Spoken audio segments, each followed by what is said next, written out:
Another entry in the race for Chicago Mayor. Cook County Commissioner Brandon Johnson says he will announce this morning. Political analyst Laura Washington is here to talk about that more. Laura, good to see you. Good morning. Morning, Carol. Johnson already got some support behind him, too. Yes, he has. He has the Chicago Teachers Union, United Working Families, two major progressive organizations, and also the Illinois Federation of Teachers gave him $1 million over the weekend. He's going to need every bit of that money because he's relatively unknown, and he's going to have to spend a lot of money to get his message out. Laura, there were tense moments involving Mayor Lori Lightfoot and another mayoral challenger, Alderwoman Sophia King. We watched them just a few moments ago.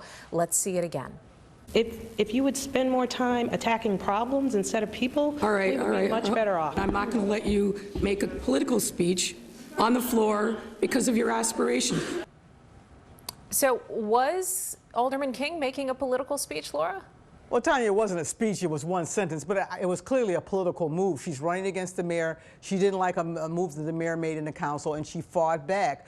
It's just a preview of what's to come.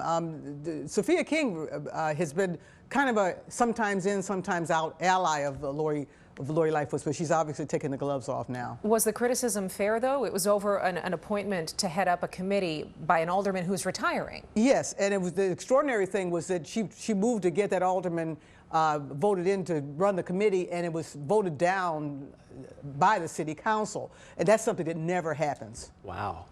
All right, we'll keep watching that. I want to talk about the race for governor and the controversy over the SAFE-T Act. It's gotten a lot of talk lately, especially about what's to come in the new year.